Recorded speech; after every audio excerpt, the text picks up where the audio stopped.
Rabbil Alamin. Apa kabar semua? Dan mudah-mudahan dalam keadaan baik, sehat, segar, bugar, sehat, afiat, insya Allah ya. Bapak Ibu sekalian berbahagia. Pada prinsipnya komunikasi itu adalah merupakan sesuatu sarana yang sangat penting, sangat vital di dalam keluarga. Dari komunikasi inilah akan terpecahkan kebekuan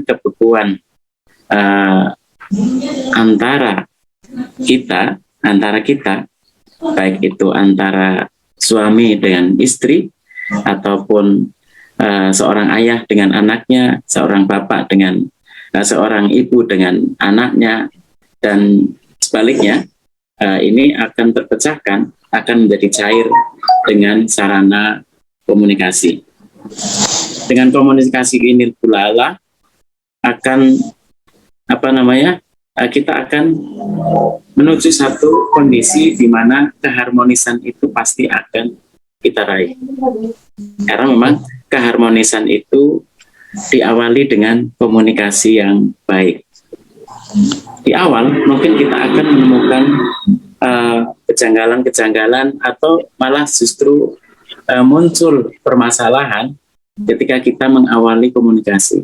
Tapi dari situ merupakan satu awal bahwa kita sudah mulai terhubung, ya, kita sudah mulai terhubung dengan hal-hal yang menyebabkan kebekuan di dalam keluarga. Jadi jangan takut ketika kita menemukan itu, karena pada prinsipnya insya Allah kebekuan itu tidak akan terjadi terus-menerus, tetapi itu akan mencair ketika kita berusaha untuk menguraikan di dalam lembar-lembar komunikasi kita setiap hari. Dan mari kita buka sesi kita yang pertama pada pagi hari ini dengan Ummul Kitab Al-Fatihah. Dan tidak memperpanjang waktu, kita akan bersama sambut Coach Ferry di Sampurno. Assalamualaikum warahmatullahi wabarakatuh. Alhamdulillah. Wassalatu wassalamu ala Rasulillah. Pada pagi hari ini, Bapak sekalian, kita mendapatkan kesempatan untuk bisa bersua. Saya ingin berbagi pendek saja, sebagaimana yang dititipkan oleh panitia, ya, Bapak sekalian. Karena memang waktu kita yang tidak panjang, jadi nanti kita banyak ngobrol aja ya Pak Dia. Ya, siap, insyaallah.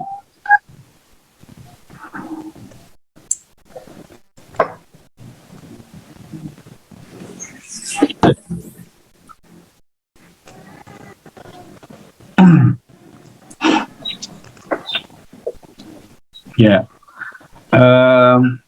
berbicara tentang komunikasi di dalam keluarga, saya pikir ini standar di dalam kehidupan kita pada aspek apapun ya, Bapak sekalian, bahwa komunikasi sangat berperan penting dalam pekerjaan, dalam kehidupan sosial, ya, dalam berorganisasi, apalagi komunikasi merupakan komponen yang bisa membangun keakraban, membangun soliditas, membangun kekuatan struktural sebuah organisasi, termasuk memprediksi keberhasilan atau kegagalan sebuah organisasi. Dan kita memahami bersama bahwa keluarga itu merupakan organisasi sesungguhnya, ya. Di situ ada pemimpinnya, kemudian ada ada anak buahnya, gitu ya. Di mana ayah atau suami menjadi pemimpin, dan kemudian istri dan anak-anaknya yang menjadi anggota dari organisasi. Sederhana itu sebetulnya, bahwa karena organisasi itu membutuhkan komunikasi, maka keluarga pun juga membutuhkan komunikasi yang efektif dan efisien untuk membangun kualitas keluarga itu, ya. Dan jangankan organisasi ya Bapak Ibu sekalian, secara pribadi manusia itu sebetulnya juga terus-menerus melakukan komunikasi. Jadi manusia itu setiap hari memiliki kurang lebih 60.000 pikiran otomatis yang muncul. Ya, jadi setiap hari ada kurang lebih 60.000 pikiran yang muncul dan itu berkomunikasi satu sama lain antar bagian dalam diri kita. Ya, seperti yang nggak sejauh-jauh nih. Ibu-ibu pagi-pagi bangun tidur itu sudah mulai berbincang dengan dirinya sendiri. Mau masak apa ya hari ini? Ya kan? Kemudian ada yang bilang pecel, alah pecel menang. Nah, itu yang saya masukkan antar bagian ya. Ada bagian dalam tubuh kita, dalam diri kita yang suka pecel, ada yang lebih suka rawon gitu kan, ada yang lebih suka mungkin soto atau sup begitu. Dan setiap hari tubuh kita diri kita itu berdiskusi untuk memutuskan yang mana. Jadi kalau saya bilang part itu sebetulnya adalah bagian dari kepribadian, dan dalam ilmu kejiwaan sebetulnya manusia itu sekurang-kurangnya memiliki 12 afek ya. Jadi memiliki 12 alter ego gitu ya. Jadi ada kayak saya misalkan ada Ferry kecil, ada Ferry yang usia SMA, ada Ferry yang dewasa. Pada masing-masing rentang perjalanan hidup saya itu ada terbentuk ego-ego yang kemudian menjadikan dia seperti kepribadian saya yang lain. Sometimes ketika saya letih, saya lelah, saya ingin menjadi Ferry yang kecil dulu gitu, dimanja, kemudian dimengerti semuanya, ngambeknya itu juga tetap dielus-elus sama ibu begitu. Begitu juga pasangan kita ya Bapak sekalian. Tapi ada kalanya juga mungkin sering kali ya menjadi Ferry yang sekarang begitu. Nah, Ibu Bapak sekalian, artinya setiap hari pun, bukan hanya setiap hari, setiap saat pun kita berkomunikasi antara diri kita. Nah, orang yang memiliki kemampuan berkomunikasi internal dengan baik, kecenderungannya sebetulnya akan mampu memiliki kemampuan berkomunikasi eksternal dengan cukup baik. Artinya, orang yang mampu membangun komunikasi yang layak dengan orang lain, sesungguhnya adalah orang yang sudah selesai dengan persoalan dirinya sendiri. Kebanyakan orang yang bersifat misalkan represif begitu ya kepada orang lain, baik secara verbal maupun secara fisik, kebiasaannya represif, mohon maaf, biasa memukul, mencubit, kemudian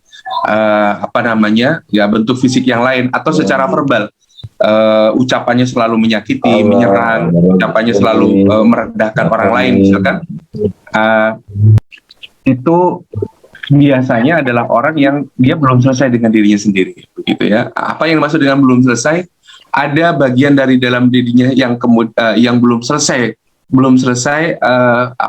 periode pertumbuhannya, ya. Ada orang yang tidak selesai dengan masa kecilnya, sehingga masa kecilnya itu terus-menerus menuntut. Begitu dia masa kecilnya itu muncul sesekali, gitu ya, atau bahkan seringkali. Itu bisa jadi membuat masa kecil dia itu, jadi Ferry kecil kalau saya mengistilahkan, misalkan Ferry kecil itu menguasai terus-menerus. Nah, Ferry kecil yang tidak pernah, yang belum sempat terpuaskan, belum sempat tuntas masa pertumbuhan dan perkembangannya, atau ada trauma masa kecil yang tidak terselesaikan, ketika dia terus-menerus memimpin kehidupan saya, maka saya akan menjadi seperti childish, kemudian tidak bisa dimengerti oleh orang dewasa gitu ya. Dan banyak kan ya, mungkin teman-teman Bapak Ibu sekalian menemukan orang-orang di sekitar Bapak Ibu yang modelnya seperti itu. Iki wong kok ngene ya modelnya gitu. Mungkin juga adalah teman organisasi kita ya, teman bekerja kita gitu. Kok ono ya wong modelnya kayak begini.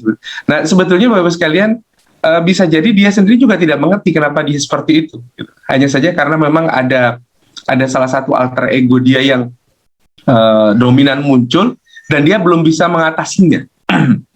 Nah, bayangkan kalau itu terjadi pada pasangan kita, ya.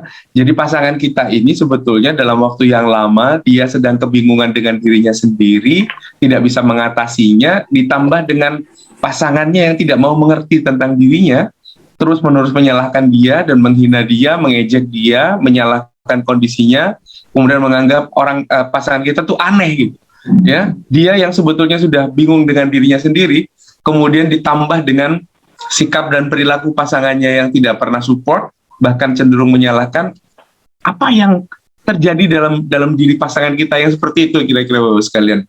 Wah, jadi hidup ini bangun tidur tentu saja bukan bersyukur, tapi malah mengeluh. Kenapa?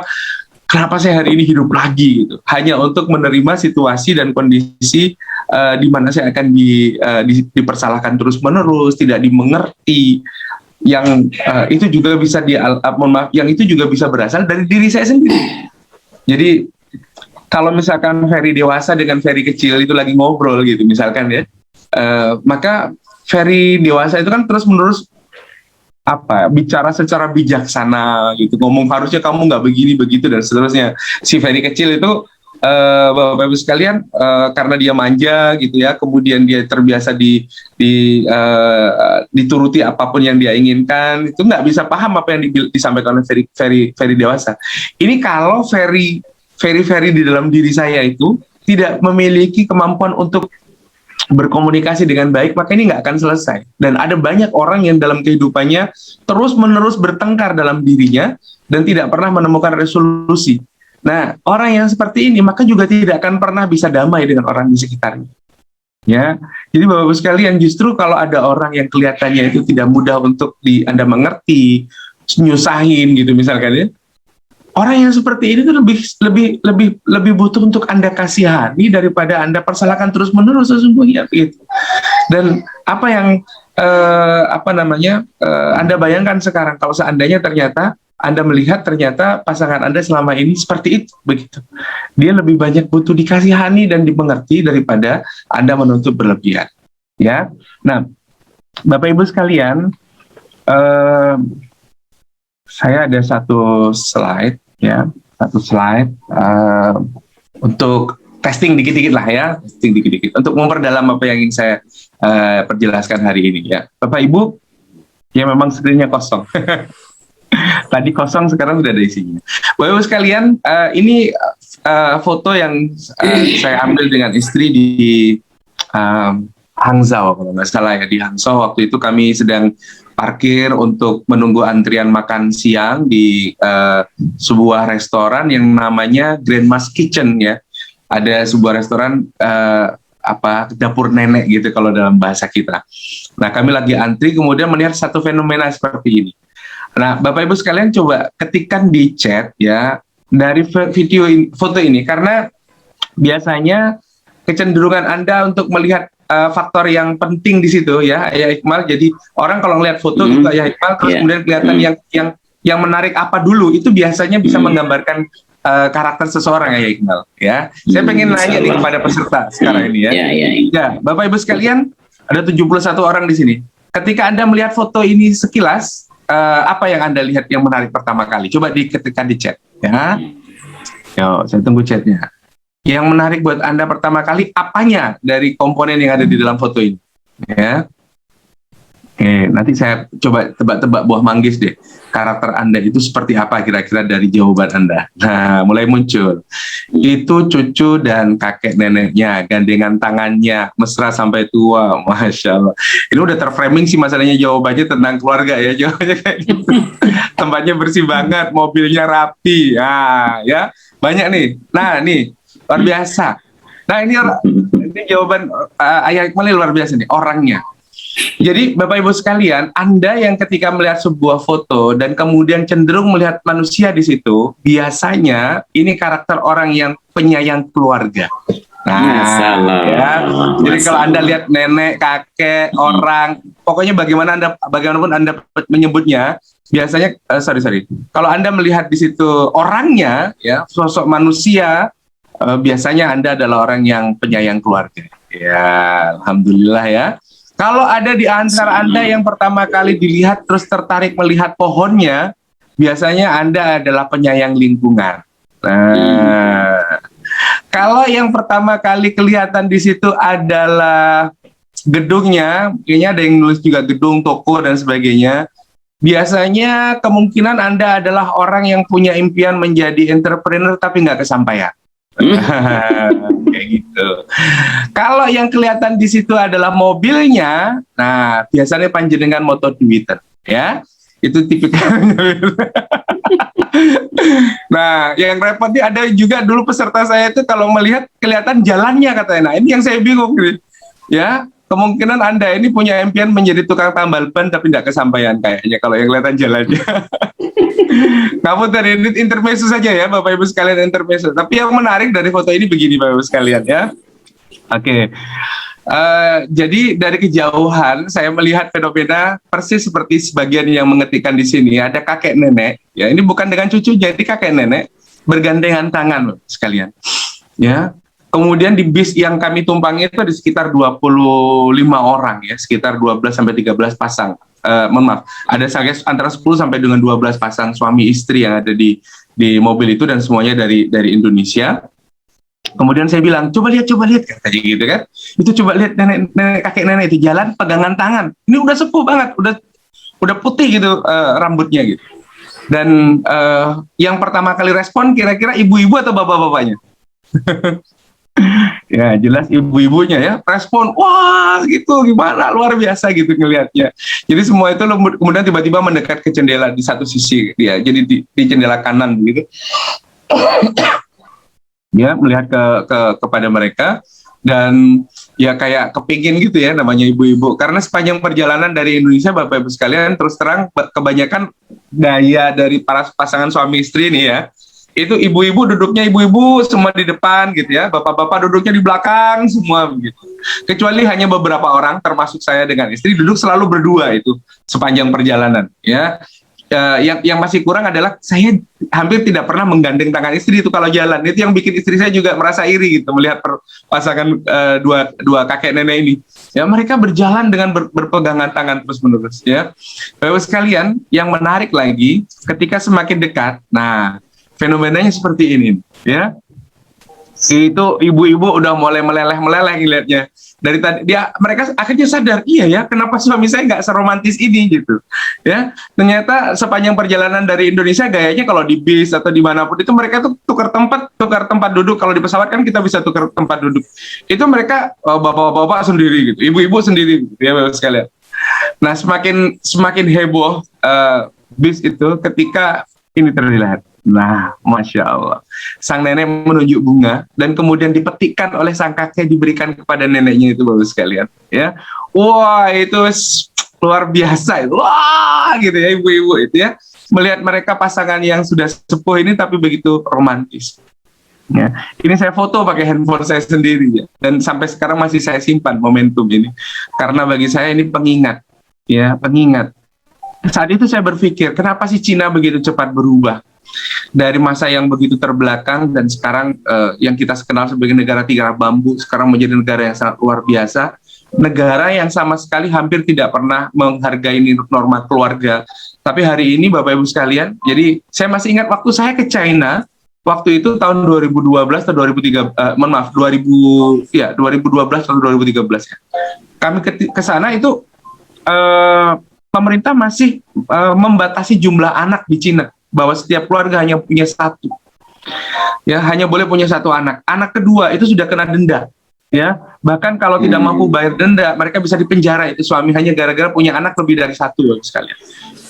Disitulah kemudian kerinduan keluarga di China itu untuk memiliki anak sangat luar biasa. Banyak di antara mereka yang sampai sembunyi-sembunyi untuk sekedar punya anak ya Bapak Ibu sekalian. Nah, yang saya dapatkan sekilas saya melihat 10 hari di China pada waktu itu, kami jalan mulai dari Beijing sampai dengan Shanghai. Kehidupan hampir pasti itu kalau sore hari itu pasangan suami istri jalan bergandengan tangan, anaknya di tengah gitu ya, karena memang cuma satu-satunya anak mereka. Jadi sangat-sangat mereka jaga. Saya lihat di antara yang membuat mereka memiliki komitmen perubahan luar biasa dan berdampak kepada perubahan bangsa yang sedemikian signifikan, itu adalah karena mereka sudah berlimpah cinta di rumah. Ya, fenomena melihat pasangan suami istri berjalan bergandengan tangan di Cina itu biasa, banyak Bapak sekalian di sana. Ya, karena di rumah mereka itu sudah berlimpah cinta. Sehingga apa yang terjadi? Ketika mereka keluar dari rumahnya, mereka sudah mengalami surplus cinta Bapak sekalian. Ya, anak-anaknya surplus dengan cinta karena memang cuma satu anak diasuh oleh dua orang tua yang begitu mencintai mereka dan sangat mensyukuri kehadiran mereka. Ya, yang berbeda adalah ketika kita punya banyak anak sampai lupa mensyukuri bahwa anak yang banyak itu sesungguhnya adalah karunia yang luar biasa yang menjadi impian yang sulit untuk didapatkan oleh sebagian dari keluarga. Sehingga apa yang terjadi, anak-anak kita justru tidak merasakan cinta yang memadai. Jangankan anak, pasangan kita tidak merasakan cinta yang memadai. Apa yang terjadi? Pasangan kita, anak-anak kita keluar dari rumah kita dengan defisit cinta. Kalau mereka keluar dengan defisit cinta, apa yang akan mereka lakukan? Mereka cari kompensasi. Mereka akan mencari kompensasinya dengan menemukan cinta yang kurang itu ke tempat yang lain. Naudzubillah min dzalik, pasangan kita mencari cinta di tempat yang lain, anak-anak kita juga mencari cinta di tempat yang lain. Maka wajar kalau kemudian anak-anak kita merasa lebih mencintai atau lebih dicintai di luar rumah kita. Anak-anak kita lebih merasa memiliki ayah, lebih merasakan kehadiran ayah dari sosok ayah rekan-rekannya, dari sosok ayah teman-teman dan sahabatnya. Anak-anak kita lebih merasa mendapatkan kasih sayang ibu dari ibu teman-temannya. Itu masih baik ya, luar biasa gitu. Masih mending kalau misalkan mereka menemukan cinta dari cinta ayah dari ayah teman-temannya. Tapi kalau kemudian dia menemukan cinta dari om-om, naudzubillah min dzalik, cinta dari tante-tante, cinta dari mereka yang memiliki pergaulan yang salah, ya, dari teman-teman dan sahabat yang keliru. Karena mereka mengalami defisit cinta di rumah, mereka cari substitutnya. Manusia nggak bisa hidup dengan kekurangan cinta. Nah, jadi Bapak Ibu sekalian, saya hanya ingin mengingatkan, dan ini banyak sekali ayah, banyak sekali ibu, bahkan mereka yang sudah tertarbiah sekian lama, agak sulit melihat bahwa kalau ada sesuatu dengan putra-putri mereka, mereka tetap menganggap bahwa putra-putri saya yang salah. Saya mendidik mereka sudah benar. Padahal rumusnya sederhana. Ya, orang yang sudah berlimpah cinta tidak akan pernah butuh untuk menemukan cinta di luar. Anak-anak kita berupaya menemukan kenyamanan di luar karena di rumah nggak nyaman, Ibu sekalian. Karena ayah ibunya tidak pernah menjadi sahabat yang nyaman. Ayah ibunya lebih menjadi interrogator dibandingkan pendengar. Temennya itu kalau anak kita curhat, aku tak curhat po, iya opo nopo, bisa kene dirangkul Pak, Bu, dikasih tempat, dibuatkan kopi, apapun yang dia ceritakan, mohon maaf, seandainya dia ngomong sesuatu yang tidak senonoh sekalipun, temennya dengerin, gitu. Bahkan menjadi menimpalinya dengan kehangatan begitu, sehingga merasa nyaman. Coba kalau Bapak Ibu yang kalau saya saja masih sampai dengan hari ini, anak saya datang curhat, kemudian yang diomongin sesuatu, misalkan aku misalkan ngomongin tentang pacar lah, misalkan ngomongin tentang pacar, misalkan. Ini bagi sebagian kita ini kan omongan yang sangat-sangat tabu gitu. Kok ngomong pacaran, wah sembarang kalir, dicari dalilnya sudah kita itu. Ya, padahal temennya ketika diajak ngomongin tentang perempuan dirangkul, dianget-angeti, nyaman hatinya gitu. Ya, Bapak Ibu sekalian, saya termasuk yang sampai hari ini kadang-kadang nggak bisa siap menerima ketika anak-anak saya datang ngobrolin sesuatu yang tidak sesuai dengan norma yang saya pahami selama ini. Padahal kan dulu saya juga begitu, mungkin jauh lebih parah dari mereka gitu ya. Kemudian murabi saya datang menemani saya, menerima saya apa adanya. Ketika saya juga masih tergelincir, dia mau memahami, mau mengerti gitu. Itu yang membuat saya nyaman, lebih nyaman untuk ngobrol dengan murabi saya dulu dibandingkan dengan orang tua saya. Hari ini saya mengulangi apa yang dilakukan orang tua saya kepada saya dulu, tanpa sadar Bapak sekalian. Ya, hanya karena kita menganggap bahwa anak kita seharusnya sudah lama ikut-ikut dalam kandungan istri kita, kemudian harusnya dia sudah menjadi kader inti gitu kan, ketika dia lahir gitu. Padahal enggak, Bapak sekalian, dia juga lahir tetap sebagai manusia biasa. Ya, nah ini yang saya dapatkan inspirasi pada waktu itu. Saya pikir PR kita hari ini, kalau kemudian istri kita, suami kita, anak-anak kita belum bersikap sebagaimana yang kita inginkan, sesungguhnya setiap apa yang mereka perbuat itu adalah satu upaya untuk mengatakan kepada ayahnya, kepada suaminya, bahwa aku masih kekurangan cinta. Ya, itu sebetulnya. Nah, oleh karena itu, para ayah sekalian, mari kita ingat doa ini. Ya, doa ini kita minta setiap hari. Akan tetapi, kita seringkali, Ayah Iqmal ya, kita seringkali tidak bisa mewujudkan permintaan kita. Jadi kita itu seringkali menjadi sosok yang kontradiktif antara yang kita minta dengan perilaku yang kita biasakan dalam hidup. Kita meminta kepada Allah Subhanahu wa Ta'ala, ya Rabbana hab lana min azwajina wa dzurriyyatina qurrata a'yun waj'alna lil muttaqina imama. Ya Rob, jadikanlah bagi kami istri-istri dan keturunan kami sebagai penyejuk hati, dan jadikanlah kami pemimpin bagi orang-orang bertakwa, setidaknya pemimpin bagi keluarga kita. Tapi Bapak Ibu sekalian, coba jujur ya, Bapak, ini khusus pertanyaan untuk para suami ya. Khusus suami, yang istri atau ibu jangan jawab. Saya pengen tahu, Bapak Ibu sekalian, Anda lebih mudah mendengar atau Anda lebih mudah untuk berbicara selama ini? Ya, Anda lebih mudah untuk ketika berkomunikasi dengan pasangan, dengan anak-anak, Anda lebih mudah berada pada posisi pendengar atau pembicara? Coba diketikkan. Ya, alhamdulillah. Nutan, sing nulis Irum. Kok iso sing tak kon ngetik bojone kok sing ngetik Irum itu. Oke, alhamdulillah. Mas Lutfi jawabnya denger dong ya. Saya kadang mudah melihat kebohongan ya Mas Lutfi ya. Mas Aziz ya. Oke, Mas Aziz ternyata pakai akunnya Mbak Irum biar kelihatan mesra ya Mas Aziz ya. Ya, alhamdulillah Ustadz Imam mendengar. Untuk sekarang berbicara, mendengar. Baik, alhamdulillah ya. Banyak yang lebih banyak berbicara. Nah, Bapak Ibu sekalian, if you want to be a good leader, you should be a great listener. Itu kata Charles Bronson, Bapak Ibu sekalian. If you want to be a good leader, you have to be a great listener. Jika engkau ingin menjadi seorang pemimpin yang baik, maka engkau harus menjadi pendengar yang hebat. Kita minta menjadi pemimpin yang hebat bagi orang-orang bertakwa, tapi kita susah mendengar, maka itu adalah suatu kemustahilan. Ya, jadi mulai dari hari ini para ayah semuanya, resep pertama, semakin banyak Anda mendengar, semakin baik. Umar bin Khattab itu seorang khalifah. Kalau sudah di rumah, beliau lebih banyak mendengar daripada berbicara. Beliau banyak memerintah dan banyak menyampaikan sesuatu itu kalau di luar. Tapi kalau di rumah, beliau lebih banyak mendengar. Bahkan mendengar apapun yang pedas dari istri beliau. Ya, beliau tetap dengarkan. Oke? Karena memang Bapak Ibu sekalian, ketika kita sibuk di luar, istri kita di rumah tanpa kawan dan teman, dia banyak sendiri, ngomong sendiri gitu. Anak-anak Anda juga tidak ketemu tempat curhat karena istri Anda juga pengen curhat. Anak Anda curhat di rumah, istri Anda sudah belajar mendengar dengan semaksimal mungkin. Begitu ayahnya pulang, nah ini satu-satunya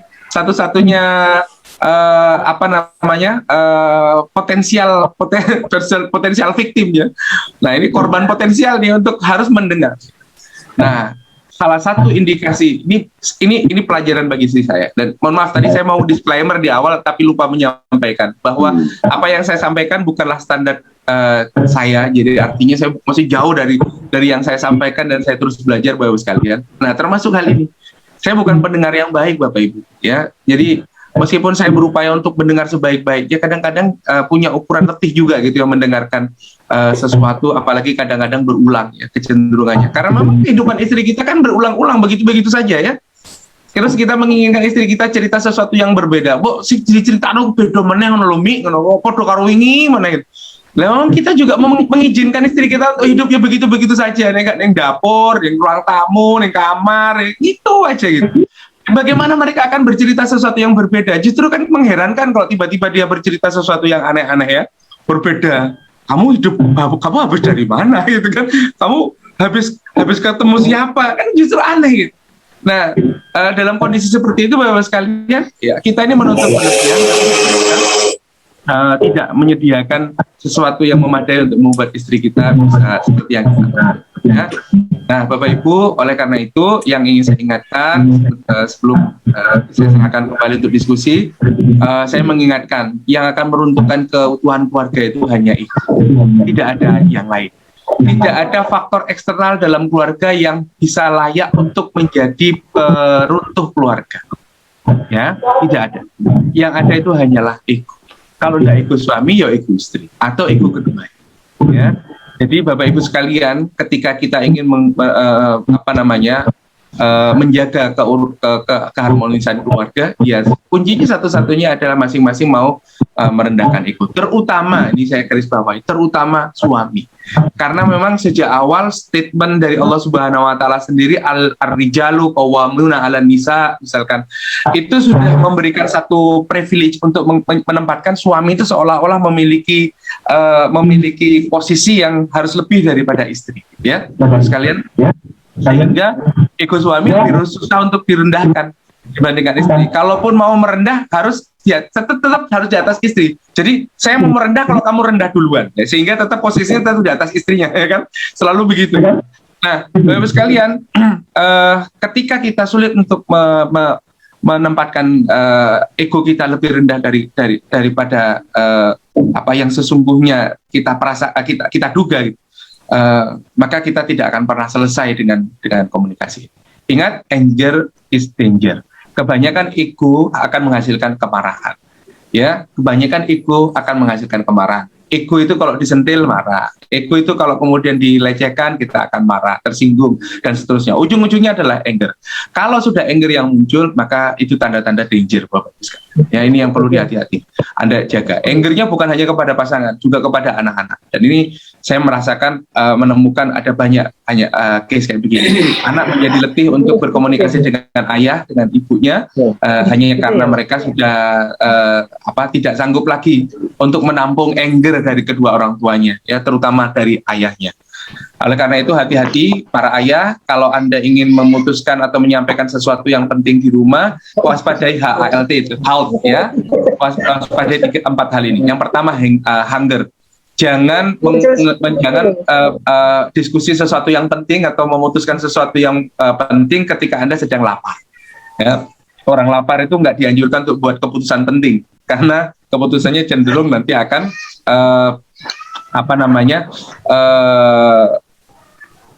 tidak proporsional, ya. Oke. Kemudian yang kedua adalah anger. Nah, ini yang perlu diwaspadai, kemarahan. Ketika Anda sedang marah, jangan buat keputusan. Terlalu banyak dalam hidup kita, saya pikir, ya, Bapak Ibu yang sudah berkeluarga cukup lama, mengumpulkan banyak kisah dalam hidup kita, betapa kemarahan-kemarahan itu justru hanya akan menghasilkan sesal. Tidak ada kemarahan menghasilkan kebaikan. Yang ada hanyalah penyesalan. Yang ketiga adalah lonely, kesepian, ya. Mungkin Anda bertanya-tanya, ini kan nggak cocok Pak Ferry, kita sudah menikah semua kok dikasih lonely ini dijadikan salah satu yang kita waspadai. Loh, hati-hati. Lonely yang lebih parah itu adalah mereka yang merasa sepi di tengah keramaian, Bapak Ibu sekalian. Dan itu bisa dirasakan oleh siapapun. Ya, ingat, merasa sepi di tengah keramaian. Ada salah satu ikhwah misalkan pada saat UPA, ya, ada salah satu anggota ketika sedang UPA misalkan, ya, kemudian atau liko gitu, ya. Nah, ini kan bareng-bareng nih. Liko kita kan misalkan ada 5, 6 sampai dengan 10 orang. Tapi dia bisa saja mengalami kesepian ketika dia dimarginalisasi, ya, dipinggirkan, nggak dianggap konco gitu, atau pendapatnya selalu dianggap aneh dan sebagainya. Itu bisa mengalami lonely. Pasangan kita juga sama. Ibu yang tidak pernah dihargai, ayah yang selalu melecehkan, sehingga anak-anaknya niru untuk melecehkan ibunya, misalkan, ya. Kalau jadi kelihatan tuh kalau di rumah ayah minta tolong sesuatu, anaknya langsung responsif, tapi kalau ibunya mesti dibantah, misalkan begitu. Lama-lama ibu bisa lonely, ya. Saya kayak menjadi bukan bagian dari keluarga ini, gitu. Bisa. Jadi lonely itu bisa terjadi bahkan di tengah keramaian. Ya. Dan yang keempat adalah tired. Ya, Bapak Ibu sekalian, ketika suami lapar, kasih makan. Ketika pasangan Anda lapar, kasih makan. Ya, ketika pasangan Anda kelaparan terus diminta untuk menjadi bersifat logis, ya iso, ya. Cek dulu. Ya, jadi kalau istri Anda marah-marah, kok diajak ngomong nggak bisa, takonono, sampai lapar adik, gitu. Pengen mangan. Nah, itu kan basic banget, ya, basic banget. Ya, istri lapar kok tidak Anda paksa untuk menjadikan sesuatu yang penting, nggak bisa. Kemudian marah, ya, anger. Ketika apalagi istri kita itu kan, perempuan itu kan kalau berpikir tidak sekuens, ya Bapak sekalian. Cara berpikir perempuan itu nggak sekuens. Kalau laki-laki itu sekuens. Dalam marahnya pun masih teratur. Laki-laki itu marah itu sistemik, ya. Kalau perempuan bahkan tidak marah pun sudah nggak bisa sistemik. Memang dia terbiasa untuk polar, ya, cara berpikirnya. melebar, kemudian network gitu yang dilakukan oleh perempuan. Makanya kalau disuruh bikin network, perempuan itu paling hebat ya. Bentuk reseller, jualan online, kemudian punya reseller itu perempuan itu bisa ngatasi ya. Punya 1.000 reseller itu perempuan masih bisa ngatasi. Laki-laki punya 3 reseller aja harus kebingungan ya. Nah, ketika marah maka perlu dijaga dulu, diredakan dulu, karena kemarahan perempuan itu bisa memicu untuk menghadirkan penyebab kemarahan-kemarahan berikutnya, dan itu bisa menjadi bola salju ya. Marah satu bisa memicu sumber kemarahan yang terjadi 3 tahun yang lalu ya, kemudian bisa sumber kemarahan 6 bulan yang lalu. Semua sumber kemarahan itu kalau digabung jadi satu, itu bisa bom nuklir. Hati-hati. Makanya jangan biarkan perempuan marah terlalu lama. Anda harus segera merahinya ya. Dan seringkali kadang-kadang penyebab marahnya itu sesuatu yang buat laki-laki nggak logis ya, karena tadi itu Anda berpikirnya lurus ya, sekuens, perempuan berpikirnya itu polar ya, dan menyebar begitu. Makanya kok iso lho iki menyebabkan iku yo apa ceritanya? Itu laki-laki kan ngomongnya begitu. Bagi perempuan yo iso, jadi kudu iso. Sampai sih gak ngerti, sampai nggak ngerasa gitu kan. Karena efek perasaan itu kan tidak bisa dihambat ya. Wah, itu bisa seperti bom atom yang bisa membelah diri dengan cepat. Oke, jadi kalau istri Anda sedang marah, redakan. Ketiga, kalau istri Bapak Ibu sekalian sedang lonely, rangkul dia, peluk dia, berikan apresiasi, hargai keberadaannya, jadikan dia ratu di rumah kita. Ya, ingat, apa yang saya sampaikan semua itu saya lebih ngajarin kepada diri saya sendiri sebetulnya. Kemudian tired, ya, Bapak Ibu saya itu suka pijet. Jadi kalau saya sudah capek, saya tinggal ke panti pijit tunanetra di Malang, pijet, selesai. Tapi kalau perempuan Anda nggak gampang. Makanya saya kadang sering memarahi diri sendiri ketika istri saya itu mengeluh capek dan saya juga kecapean sehingga kemudian nggak bisa mijetin dia itu bagi saya itu adalah satu bentuk kesalahan. Ya, saya sering menyalahkan diri saya sendiri seperti itu. Dan ya semaksimal mungkin kita harus bisa meredakan 4 hal ini, harus diredakan terlebih dahulu.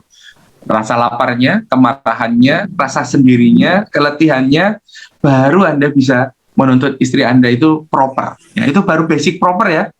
Jadi mohon maaf Bapak Ibu sekalian, kalau istri kita itu kok kayak makhluk yang tidak bisa kita mengerti. Lah karena panjenengan memang tidak pernah membuat mereka itu menjadi the proper wife gitu ya. Jadi menjadikan dia perempuan yang proper saja, proper apa? Layak gitu. Menjadi seorang perempuan dan istri yang layak saja itu kita jarang melakukannya. Apalagi membuat mereka menjadi istri yang delightful begitu, yang keren. Impian kita itu istri kita bisa seperti Sayyidati Aisyah, seperti Bunda Khadijah gitu. Tapi Anda sendiri kayak Abu Jahal. Itu kan repot, nggak bisa komplek, nggak bisa ketemu ya. Abu Jahal ya cocoknya sama istrinya Abu Jahal. Bapak sekalian, nah, oleh karena itu untuk menyadari ini ada termometer kesadaran emosi ya, Ayah Iqmal ini saya sampaikan sebelum slide terakhir. Bapak Ibu sekalian, untuk mengecek apakah Anda dalam kondisi terkontrol atau tidak, coba gunakan termometer emosi ini. Pertama, kalau yang paling rendah Anda sudah mulai tidak merasakan apapun, ya, artinya kalau Anda belum merasa ada yang tersakiti dan sebagainya, berarti emosinya masih stabil lah. Gitu. Kalau sudah mulai merasa tidak nyaman, ya, istri mulai merasa tidak nyaman dengan omongan Anda, atau Anda sudah mulai merasa tidak nyaman dengan perilaku istri atau anak-anak, itu atau stimulus lainnya, ya, stimulus di pekerjaan dan sebagainya, hati-hati. Berarti emosi Anda sudah mulai terganggu, ya. Kemudian mulai merasa terganggu. Nah ini levelnya naik lagi ya, ada gangguan, mulai kerasa. Merasa tidak nyaman itu kayak masih sebelumnya sudah mulai gangguan, tapi kita masih mengabaikan ya, sampai merasa terganggu, kok nggak enak, itu mikir nggak bisa konsentrasi ya, pekerjaan mulai tertunda, mulai timbul rasa kesal dalam diri kita. Ini pemicunya apapun, bukan sekedar hanya yang ada di rumah. Hati-hati. Berarti Anda sudah mulai harus mulai segera mengontrol emosi. Rasa jengkel meningkat.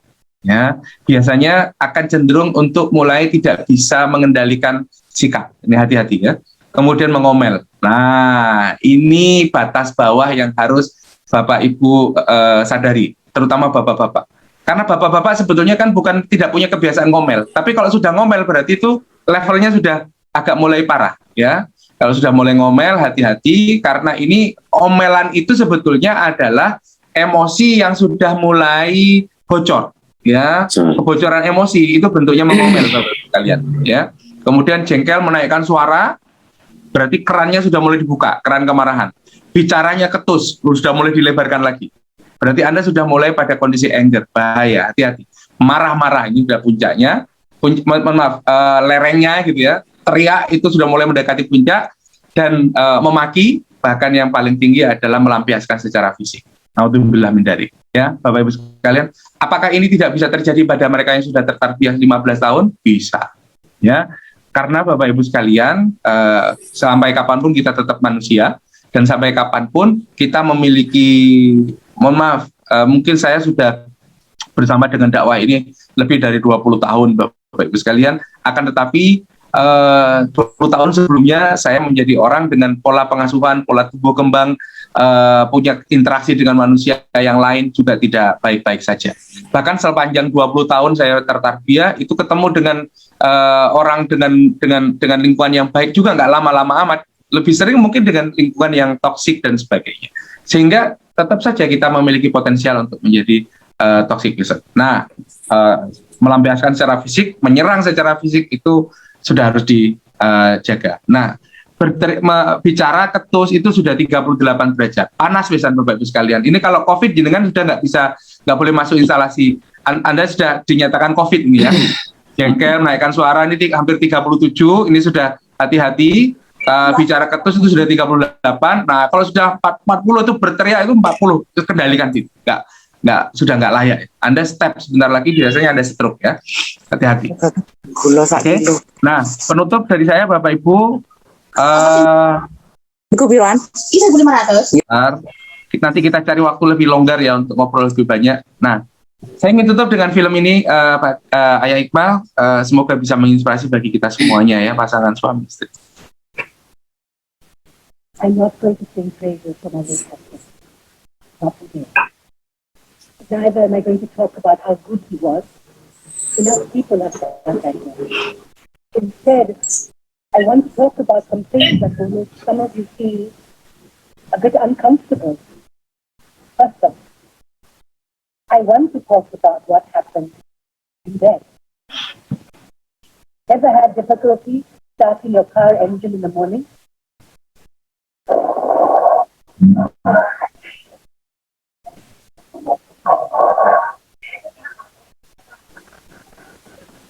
Well, that's exactly what it sounded like. But wait, snoring wasn't everything. There was also this rear end wind action going on as well. Some nights, it would be so forceful. He would wake him up. What was that? He would ask. Oh, it's the dog, I would say. Go back to sleep here. Well, you might find it all very funny, but towards the end of his life, when his illness at its worst, these sounds indicated to me that my David was still alive. And yet I wouldn't hear it. Just to hear those sounds again before I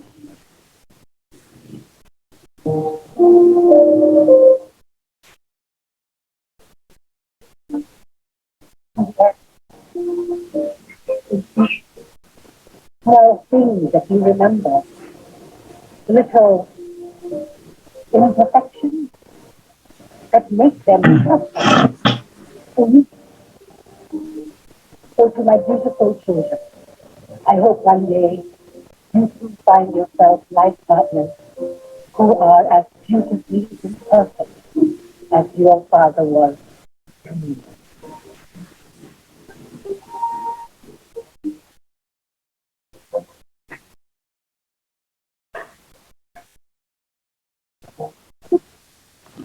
Baik, sebagai penutup, Ibu Bapak sekalian yang luar biasa pada pagi hari ini yang telah berkenan untuk merubah dirinya. eh, ini seorang 10 keluarga mengatakan hal terbesar yang dapat diperbuat seorang ayah bagi anak-anaknya adalah mengasihi ibu mereka. Dan hal terbesar yang dapat diperbuat seorang ibu bagi anak-anaknya adalah mengasihi ayah mereka. Makna mengasihi dan mencintai pasangan kita seperti yang dikisahkan dalam video barusan Bapak Ibu sekalian. Mencintai pasangan kita itu bukan menerima mereka apa adanya. Bahkan kita mencintai segala kekurangan dan ketidaksempurnaan mereka. Itu bukti cinta yang sesungguhnya. Saya banyak belajar, mohon maaf, dari keluarga Ayah Hikmal ya, terutama Mbak Sofi ya, ketika mereka dikaruniai Mbak Sofi yang luar biasa, itu bagi saya adalah bentuk contoh nyata bagaimana keluarga ini menerima satu sama lain dengan sangat luar biasa. Alhamdulillah saya bersyukur mengenal keluarga ini karena bagi saya akhirnya saya melihat bagaimana contoh nyata mengimplementasikan cinta di tengah keluarga. Mereka semuanya, ya kalau Ayah Hikmal sama Bude Inung menerima Mbak Sofi apa adanya itu wajar ya. Tapi kakak dan adiknya mampu menunjukkan penerimaan yang sangat luar biasa itu karena mereka berdua telah mendidik mereka dengan sangat luar biasa. Bapak-Ibu sekalian, kalau kita mendengar apa yang saya sampaikan hari ini, saya dan panjenengan mungkin merasa ada banyak hutang yang kita miliki kepada pasangan kita, kepada anak-anak kita. Dan saya pikir selagi masih ada waktu, mari kita angsur satu persatu hutang-hutang itu untuk kita penuhi kepada mereka semua. Semangat untuk menjadi ayah yang terbaik bagi anak-anak, menjadi pasangan yang selalu dirindukan dan semakin dirindukan setiap saat. Dan dengan itu insya Allah kita telah berkontribusi nyata bagi bangsa ini. Nggak usah muluk-muluk pingin melakukan sesuatu untuk negara ini, Bapak Ibu sekalian, untuk umat ini. Sementara kita abai dengan apa yang harusnya kita lakukan di rumah. Itu satu sifat hipokrit menurut saya, ya, kemunafikan. Anda bicara demikian hebat tentang peradaban, tentang masyarakat, gitu, tapi Anda gagal menjaga istri dan anak-anak Anda. Saya pikir ini adalah satu sifat hipokrit. Justru langkah paling nyata untuk menyelamatkan dunia, seperti yang dikatakan oleh Bunda Teresa, kalau Anda bertanya bagaimana cara saya menjaga perdamaian dunia, Bunda Teresa jawabnya sederhana, go home and love your family. Pulanglah dan cintai keluargamu dengan hebat. Mohon maaf, kekurangan dari saya pribadi, yang baik hanya dari Allah semata. Saya kembalikan kepada Ayah Hikmal. Assalamualaikum warahmatullahi wabarakatuh. Waalaikumsalam warahmatullahi wabarakatuh. Masya Allah, luar biasa. Beberapa poin yang saya catat, dan poin terakhir ini saya catat semua, ini termometer emosi. Luar biasa ya, jadi artinya memang dalam diri kita itu harus selalu ada termometernya, agar kita paham bahwa kita sekarang itu ada di mana. Bapak Ibu yang berbahagia, saya mendengar apa yang disampaikan oleh Coach Ferry di awal tadi. Kenapa kok kita tentang foto ya? Yang menjadi pusat perhatian kita adalah orang. Ya. Saya sangat interest ya, respect ketika kakek itu menggandeng sang nenek itu tadi. Dan saya jadi ingat itu, saya tidak pernah berduaan dengan istri saya dimanapun, ketika kita di luar berjalan olahraga, di pasar, di mana-mana, kecuali di situ saya menggandeng tangan istri saya. Dan itu sudah pasti gitu itu. Kalau nggak ada yang nggak menggandeng itu, ada sesuatu yang hilang gitu itu.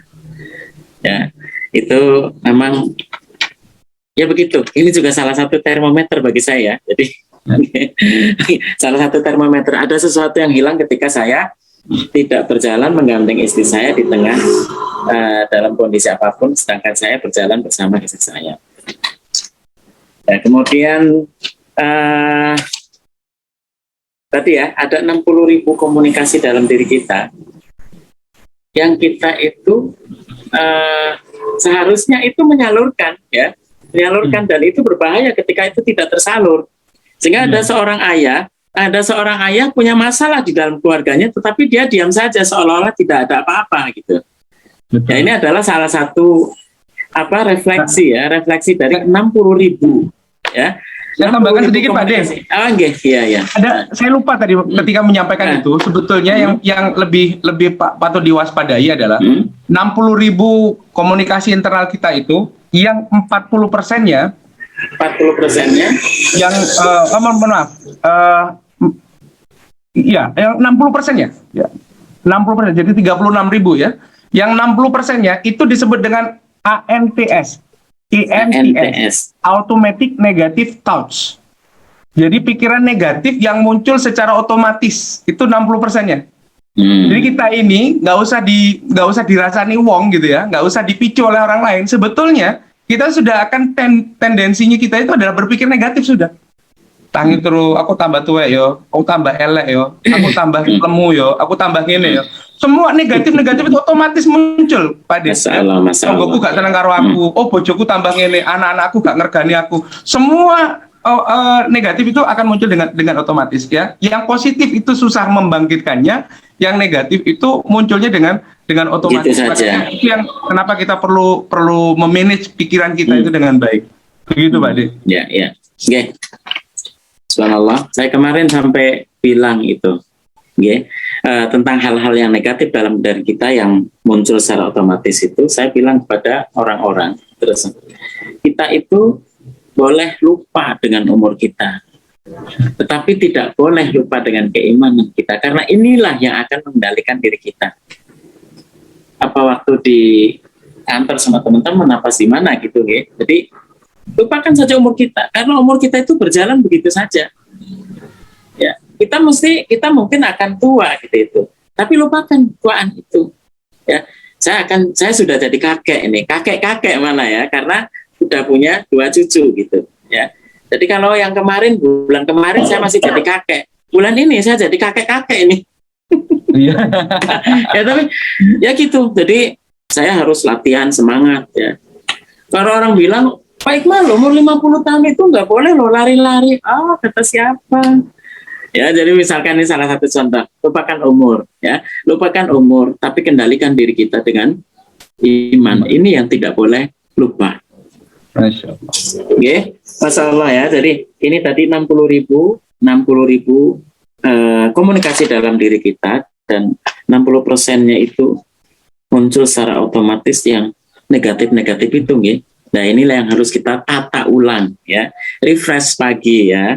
Kita harus bangun tidur, kita harus refresh ya pikiran kita agar ya mudah-mudahan munculnya yang negatif itu adalah dalam rangka untuk memperbaiki diri. Nah, kemudian ada surplus cinta itu ya. Jadi cinta itu sampai berlebihan, sampai di jalan-jalan, sepanjang jalan itu orang bisa melihat bahwa orang itu cintanya berlebih. Jadi bukan kebalik ya, karena di rumah tidak pernah gandengan ya. Di rumah tidak pernah bermesraan, tiba-tiba pada saat selfie, pada saat foto di jalan-jalan itu bermesraan gitu. Jadi bukan kebalik. Jadi ternyata itu akan kelihatan ya, dan air muka itu akan tampak banget memang yang asli sama yang tidak asli. Nah, kemudian yang anger ujungnya itu ya, danger ya. Anger sama danger ya. Jadi ini memang berbahaya ya. Jadi kemarahan itu juga salah satu bentuk komunikasi yang tidak tersampaikan, dan ini sangat membahayakan siapapun. Kemudian yang paling menyengat banget ini, jangan membuat keputusan pada saat AELT tadi ya. Jadi anger, lonely, ya, tired. Nah, jadi dalam kondisi 4 hal ini jangan paksa seseorang itu untuk membuat keputusan, atau memaksa diri kita membuat keputusan pada saat kondisi yang 4 ini. Baik, Bapak Ibu sekalian yang berbahagia, ya. Jadi kalau ada pertanyaan boleh raise hand, ya, boleh disampaikan langsung, boleh disampaikan via WA kalau memang tidak ingin tidak ingin disebutkan namanya, ya. Jadi waktu kita insya Allah masih kurang lebih 26 menit ke depan, ya. Monggo. Ini ada yang raise hand kayaknya? Ya. Monggo. Silakan. Oke.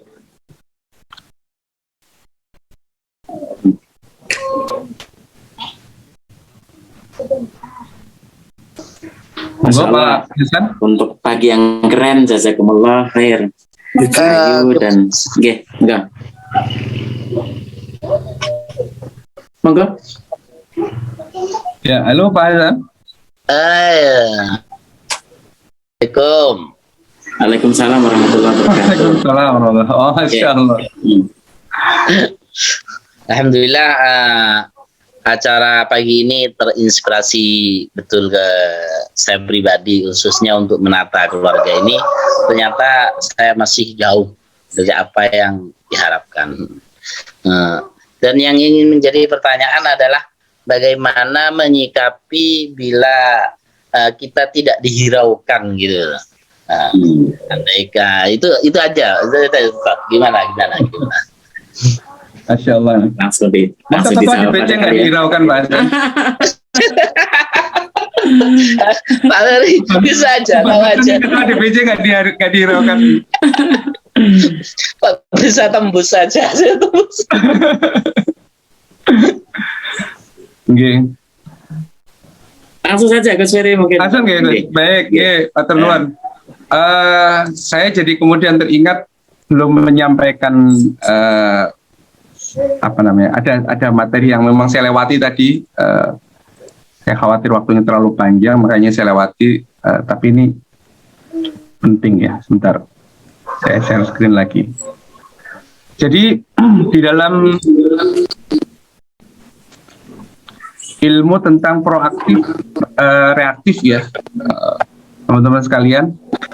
Ini bukunya sempat menjadi mega bestseller in the world ya. Bukunya judulnya adalah Seven Habits of Highly Effective People, karangan dari Stephen Covey. Dan ini adalah bab pertama yang dia sampaikan tentang proaktif, reaktif, proaktif. Bahwa seseorang itu ketika dia menghadapi persoalan, ada dua respon yang ada dua pilihan cara merespon yang biasanya dipilih oleh seseorang ya. Yang pertama adalah reaktif.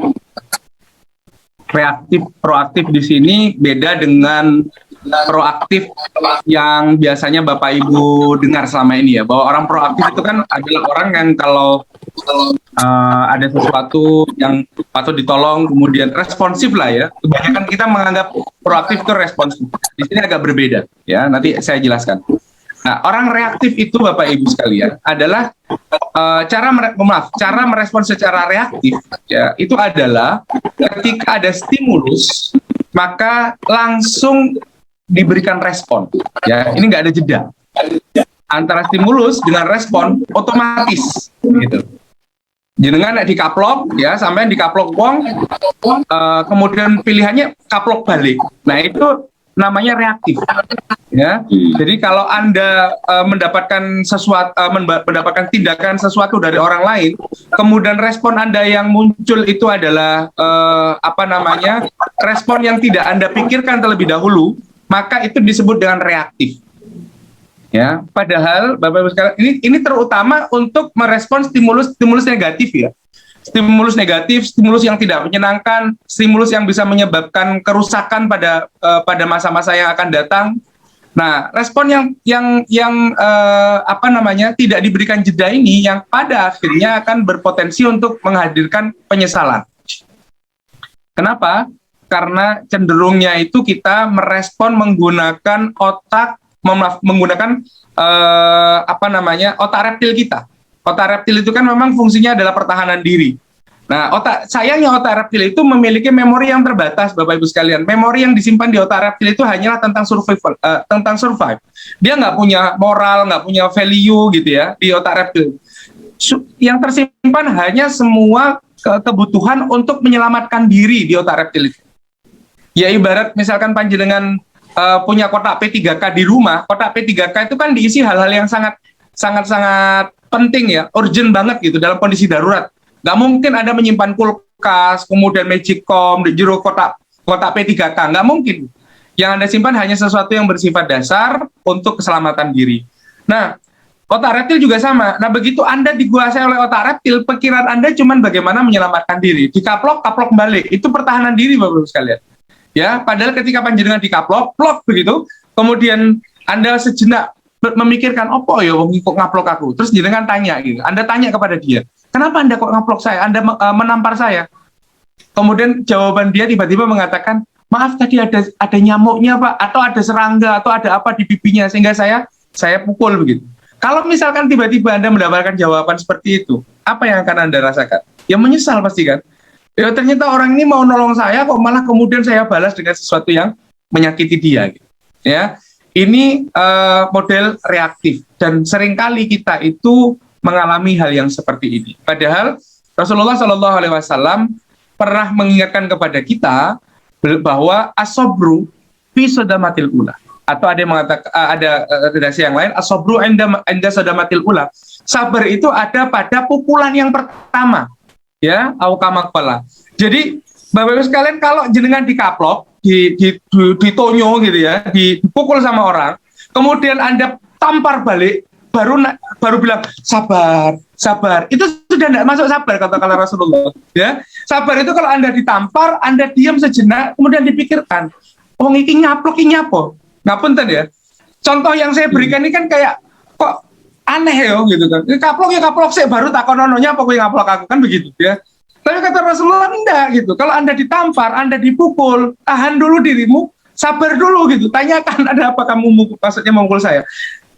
Jadi asobru enda sodamatil ula itu justru ribuan tahun sebelumnya Rasulullah sudah mengajarkan tentang reaktif proaktif ini dibandingkan Stephen Covey, Bapak-Ibu sekalian. Dan buku ini menjadi salah satu buku rujukan manajemen dunia.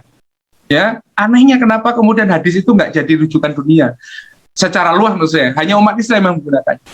Karena Bapak Ibu, ketika Anda menahan diri, ya menahan untuk tidak merespon secara langsung, kata Stephen Covey, pada saat itu Anda bisa menggunakan 4 tools yang merupakan karunia Tuhan Yang Maha Esa yang bisa Anda gunakan untuk merespon secara lebih baik. Ya, apa 4 tools itu? Pertama adalah kesadaran diri, self-awareness. Kita itu punya kesadaran diri. Jadi ketika Anda memilih untuk sabar, itu berarti Anda orang yang menguasai diri Anda dengan baik. Itu indikator, justru begini, wong dikaplok kok malah menang wae, terus mikir itu yo culun menurutku, misalkan begitu ya.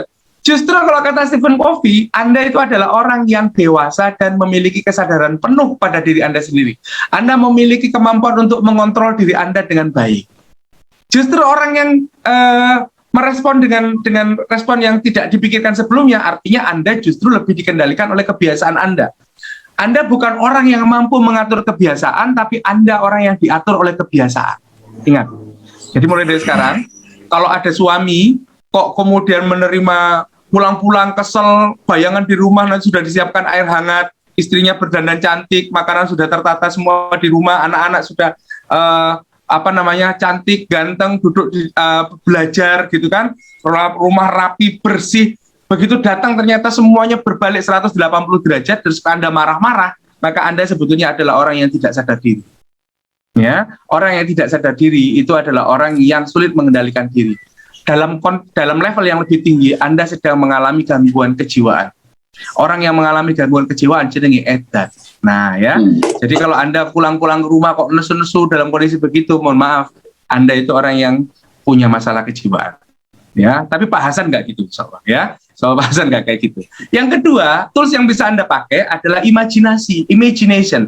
Jadi kalau Anda sudah bisa mengontrol diri, kesadaran diri, stop gitu ya, stop dulu. Kemudian berimajinasi, apa sih yang sedang dialami oleh istri saya? Apa yang sedang dia alami sehari penuh ini tadi? Imajinasikan. iya ya dhewean, omah sakmene gedene ditoto dhewe, nyapu, kora-kora, umbah-umbah, nyetrika gitu kan, ya, Bapak sekalian. Ingat, saya sering menyampaikan kepada binaan saya, banyak di antara kita tuh yang salah kaprah memaknai tugas suami dan tugas istri. Ya, kewajiban suami dan kewajiban istri. Seringkali kita itu kalau beda-bedain, kewajiban suami mencari nafkah, ya, menafkahi keluarga, kewajiban istri adalah memasak, mencuci, merapikan rumah, menjaga anak-anak dan sebagainya. Padahal Bapak Ibu sekalian, tugas suami, kewajiban suami menafkahi keluarga dalam semua aspek.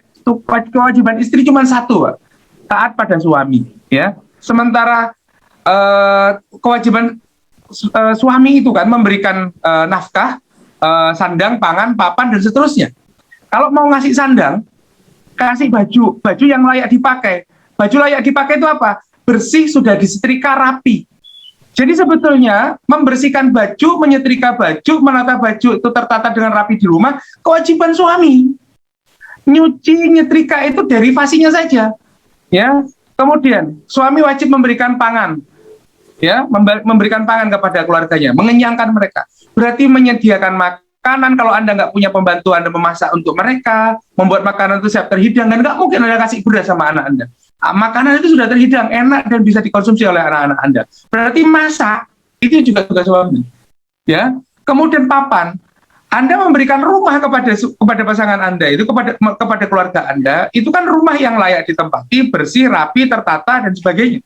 Jadi menata rumah, membersihkan rumah, membuat rumah cantik, indah dan sebagainya, itu tugas suami. Kalau istri kita mengerjakan itu semua karena ketaatan mereka, itu sedekah.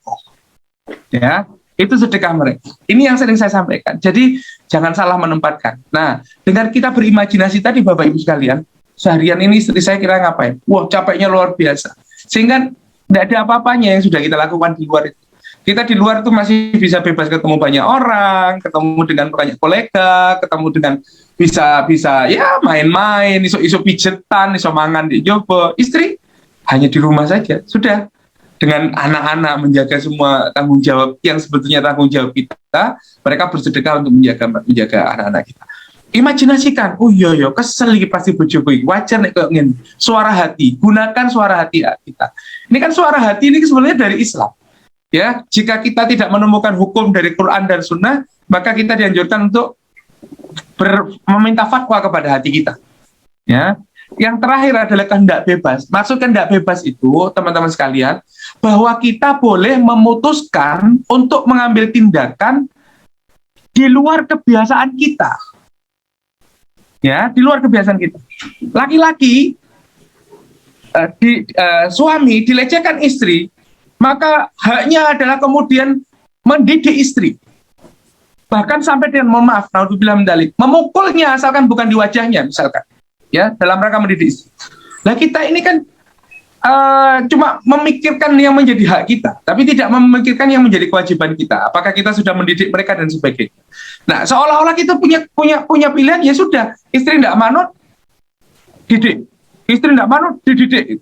Baik dididik dengan kata-kata yang menyakitkan, pedas, dan kemudian sampai dengan tindakan fisik misalkan. Seolah-olah kita hanya punya pilihan itu, padahal kalau kita menggunakan kehendak bebas, maka kita punya pilihan yang sangat banyak. Istri marah, dirangkul, dicium. Kok aneh gitu? Nah, itu aneh karena Anda tidak terbiasa melakukannya. Kalau Anda terbiasa hanya merespon dengan yang biasa Anda lakukan, maka Anda nggak punya kehendak bebas. Anda terikat, terpenjara oleh kebiasaan-kebiasaan Anda. Sayangnya sebagian dari kebiasaan kita itu tidak positif. Itu yang sering terjadi. So, rumus simpelnya Pak Hasan, kalau panjenengan merasa sering mendapatkan tindakan yang seperti diabaikan menurut saya sih mending lah ya, diabaikan, kadang-kadang omongan istri menyakitkan, kemudian tindakan mereka itu melecehkan kita, dan seterusnya, maka lakukan 3 langkah. Stop, think, act. Stop, think, act. Stop, think, act. Jadi stop dulu. Bayangkan seolah-olah di batuk kita ini, di dahi kita ini ada tanda stop button. Ya, stop button itu ada pencetan untuk stop. Jadi kalau ada stimulus tidak menyenangkan, langsung pencet, stop. Kemudian gunakan 4 tools ini. bangun kesadaran diri, imajinasikan, suara hati dicari, kehendak bebasnya digunakan. Baru ya action. Jadi think itu menggunakan 4 tools ini Bapak Ibu sekalian. Ya, stop dulu, gunakan 4 tools yang kita punya ini untuk think, kemudian baru bertindak. Insya Allah tindakan kita akan jauh lebih baik, respon kita akan jauh lebih mendekatkan ke surga dibandingkan mendekatkan kita ke neraka. Ya, jadi kebanyakan kita itu kayak nggak bisa merespon dengan baik itu karena tadi kita itu reaktif. Gitu kira-kira ya Iman. Ya, masalah ya. Jadi reaktif itu tidak semua hal ya, tidak semua hal yang kita hadapi itu harus disikapi dengan reaktif. Ya. Tapi yang di sini yang akan menguntungkan kita dan itu menjadi sesuatu yang produktif itu, kalau saya simpulkan adalah kita pikir dulu dengan kesadaran kita, ya, dengan apa yang kita hadapi pada saat ini, yang kita terima pada saat ini, kita pikirkan dulu kenapa begitu. Ya, setelah itu baru dilakukan tindakan-tindakan yang nantinya itu tidak akan membuat kita menyesal ataupun minta maaf. Gitu. Ya, jadi ini penting ya, Bapak-Bapak Ibu sekalian. Jadi termasuk dalam mensikapi kehidupan keluarga kita. Ya. Jadi ada kalanya itu kita kan tidak bisa mengerti apa yang dilakukan oleh istri, oleh pasangan kita. Ya. Tapi coba pelajari dulu kenapa begitu. Jangan reaktif, ya. Jangan reaktif, jangan Umi kenapa begitu? Gitu. Abi kenapa begitu? Gitu. Ya, jadi ya dipikirkan dulu. Ya. Kalau saya sih suka tanya, gitu. Kalau saya suka tanya, kalau istri saya misalkan lagi pusing gitu ya, pusing. Nah, saya mesti akan tanya, Umi mau dibikin kopi? Gitu. Mau. Nah, itu sudah senang udah jadi pusingnya itu karena pengen kopi. Gitu. Ya, jadi terus pagi-pagi kayak gini ya, atau pada saat sahur gitu ya, pada saat makan sahur, mesti yang pertama kali saya tawarkan adalah kopi gitu. Nah, ini akan sangat mempengaruhi moodnya gitu ya, sehingga pada saat itu setelah saya bikin kopi itu beliau itu istilahnya aktivitasnya jadi kayak teratur begitu, baik banget itu ya. Jadi karena dia mendapatkan sesuatu yang dia inginkan tanpa dia itu mampu mengucapkan gitu. Misalkan bikinin kopi dong gitu. Untuk bilang seperti itu saja ya, itu perlu energi yang luar biasa. Nah, untuk memancing itu saya tidak nunggu dia bilang, tapi saya langsung tanya, Umi mau bikin kopi gitu. Umi mau bikin kopi susu apa kopi pahit gitu. Ya, tentu saja yang panas gitu kan, tentu saja yang panas. Jadi ini mesti saya tawarkan begitu. Ya, jadi jadi ini tentang reaktif itu tadi ya. Jadi kalau misalkan kita tidak merasa diabaikan di lingkungan kita oleh siapapun orang-orang terdekat dengan kita, maka cobalah berpikir untuk mencari penyebabnya. Ya. Oke, baik. Mungkin ada yang lagi yang mau ditanyakan? Okay. Ini di chat ada yang tanya. Iya, monggo. Iya. Saya jawab yang chat dulu ya. Kalau yang ada yang raise hand juga, tapi saya nggak berani buka saya. Masalah. Karena ilmunya lebih hebat dari saya.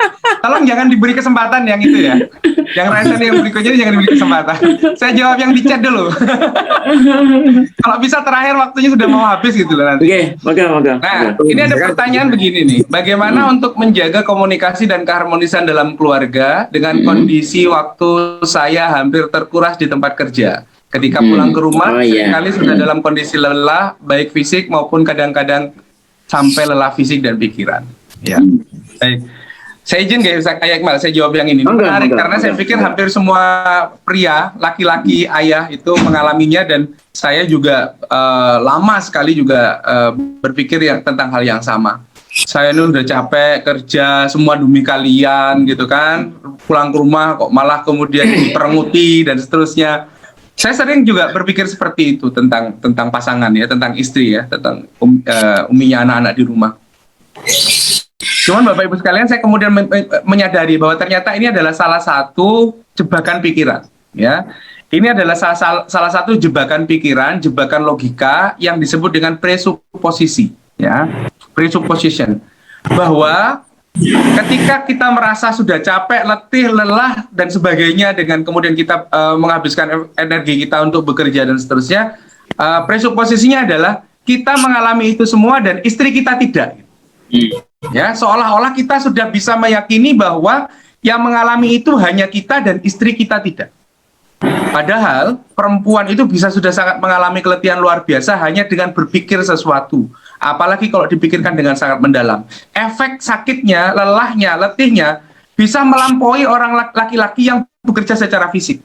Karena memang desainnya itu laki-laki bekerja secara fisik, perempuan itu bekerja menggunakan emosinya.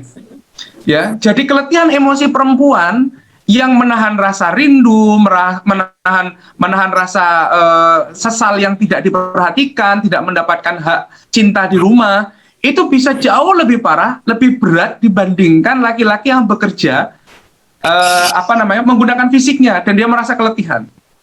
Keletihan laki-laki itu justru sebagiannya bisa menjadi imbalan, Bapak sekalian. Jadi Bapak-bapak, kalau panjenengan letih bekerja, pulang ke rumah tidak mendapatkan kebahagiaan, ada yang salah dengan cara Anda bekerja.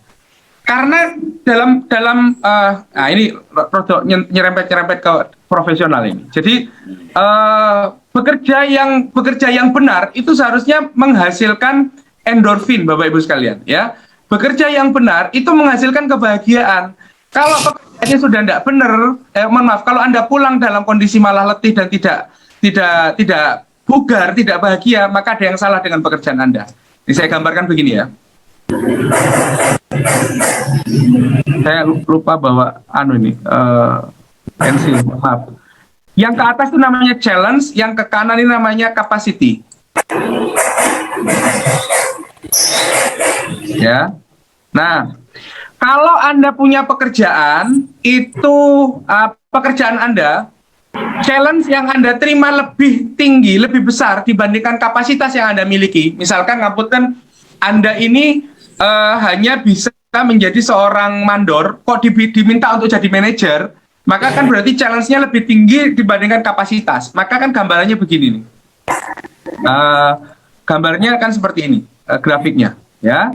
Challenge-nya lebih tinggi daripada kapasitas. Yang akan terjadi apa? Yang akan terjadi adalah burnout.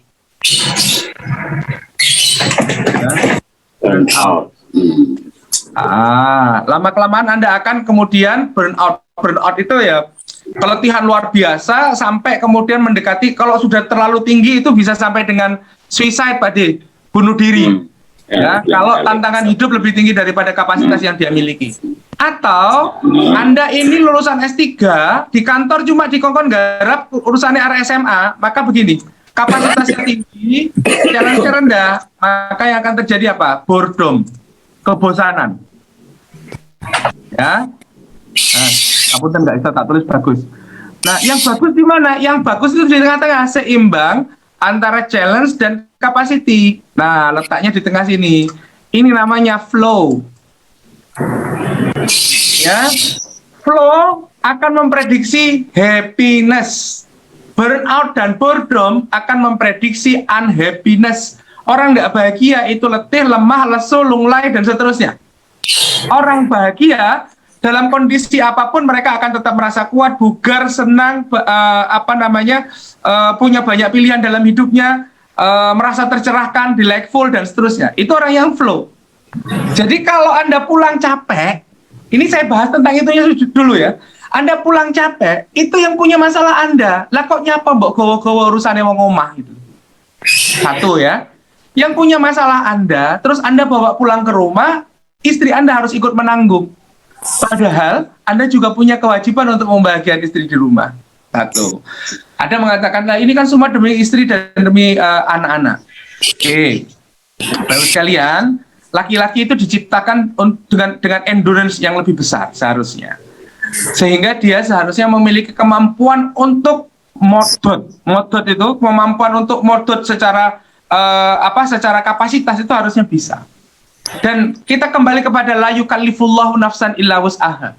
Jenengan kesel, capek, luar biasa, pulang ke rumah, istri istri kayak nggak paham tentang kondisi kita dan sebagainya. Yakin dulu bahwa kondisi itu tetap terjadi dalam rentang la yukallifullahu nafsan illa wus'aha.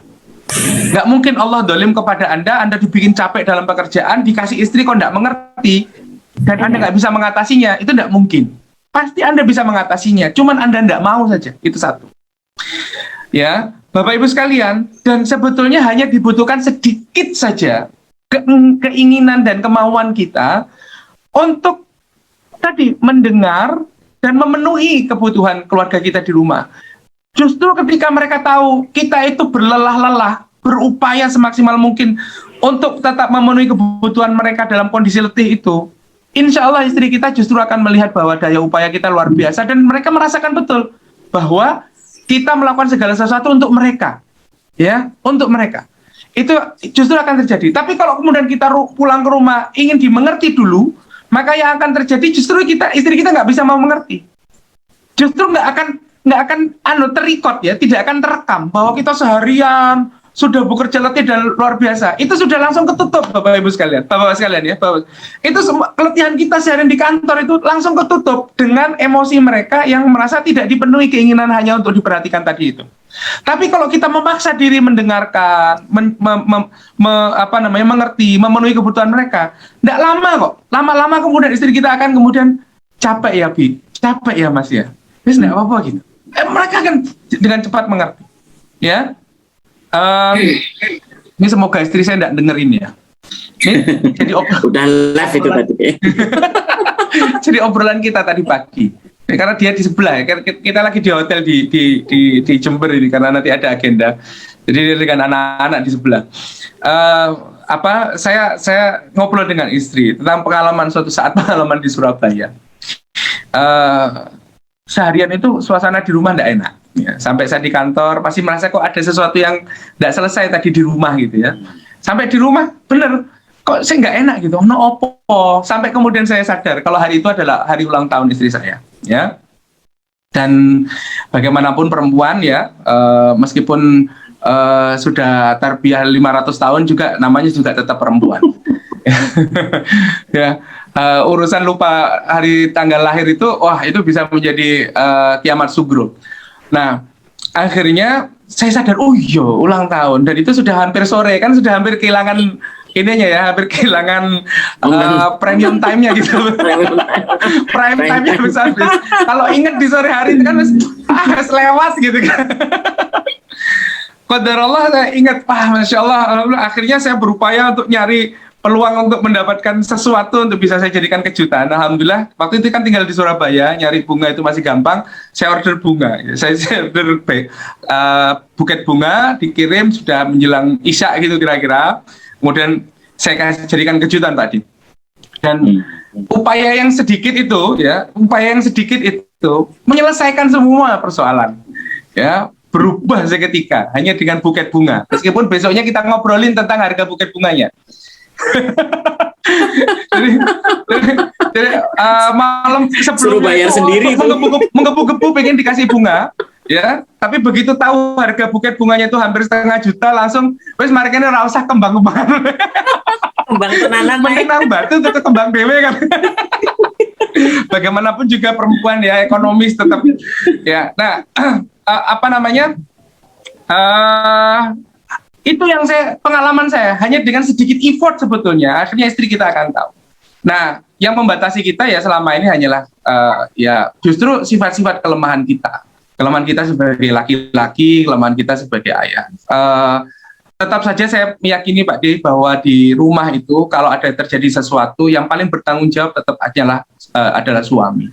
Ada sesuatu yang belum tuntas dia penuhi, ada sesuatu yang belum tuntas dengan dia, bisa jadi juga dengan dirinya sendiri, ya, yang menyebabkan dia nggak bisa mengelola dan memimpin keluarganya dengan sebaik-baiknya. Dalam kebanyakan kasus, maksud saya, ya, tidak mengeneralisir, kebanyakan kasus seperti itu. Gitu kira-kira, Pak D. Masya Allah, ya, luar biasa. Tanpa terasa ini waktu sudah menunjukkan pukul 6 03, artinya kita sudah lewat 3 menit dan Alhamdulillah ya. kita terasa. Yang angkat tangan tolong jangan ini insya Allah kita akan sambung lagi 2 pekan lagi ya. Kita akan sambung lagi 2 pekan lagi. Kita dengan Caranya bukan saya. Tadi mohon dimaafkan ini, G. Jadi Masya Allah ya, saya itu beberapa waktu yang lalu itu dikejutkan dengan ketika saya itu ingin, istilahnya kita ingin ini berbicara dari hati ke hati dengan anak-anak itu anak saya yang pertama Farhan, Mas Farhan itu bilang kadang-kadang Abi itu memang ngeselin dan ini kadang-kadang pengen membuat Mas itu marah, tapi alhamdulillah gitu. Tapi akhirnya Mas itu tahu bahwa sepanjang Mas itu bergaul dengan banyak orang dengan ini, bahwa Abi adalah ayah yang terhebat yang pernah Mas kenal gitu. Jadi ya apresiasi seperti inilah yang istilahnya meluncur begitu saja, meluncur begitu saja dan mungkin ingin bagi kita ini sesuatu yang biasa, tapi kalau bagi seorang ayah yang paham, ini adalah sebuah apresiasi yang sangat luar biasa.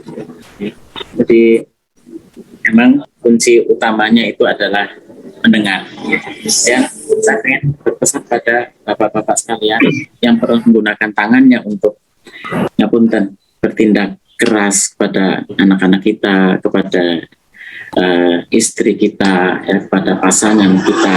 Jadi ayo segera diusap, ya, ditiup dengan kalimat-kalimat istighfar. Alhamdulillah ya, jadi tangan ini tidak pernah saya pakai untuk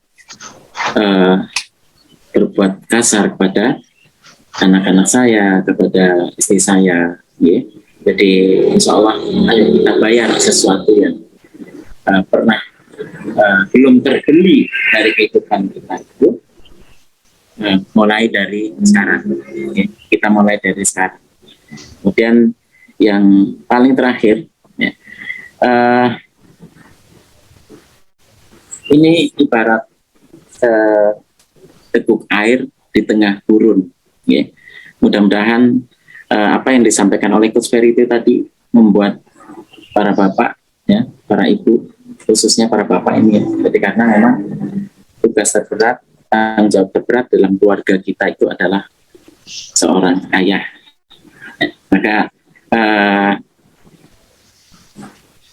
setidaknya hendaklah kita mampu mengambil manfaatnya ini, seberapapun tipisnya, seberapapun kecilnya, ya, yang bisa kita terapkan dalam keluarga kita, insya Allah ya, itu akan bermanfaat dibandingkan dengan tumpukan ilmu yang tidak pernah kita sentuh dalam kehidupan nyata sehari-hari. Baik, insya Allah matur nuwun Coach Ferry atas ilmunya yang luar biasa, ya. Keluarga muda tetapi anaknya banyak. Keluarga muda tapi anaknya banyak. Anaknya 7, ya.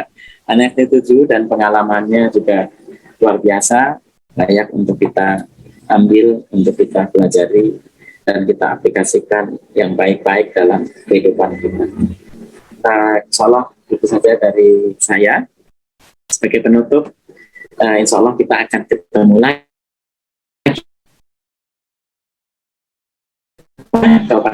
Insya Allah tiap jil, ya, pekan pertama dan pekan ketiga tiap lain. Insya Allah kurang lebih untuk segala kekakuan yang muncul pada saat ini di kesempatan pertama ini, saya mohon maaf pada para hadirin semua, pada para ayah ibu yang berbahagia, dan selamat menjalankan aktivitas untuk hari ini dan hari-hari yang akan datang.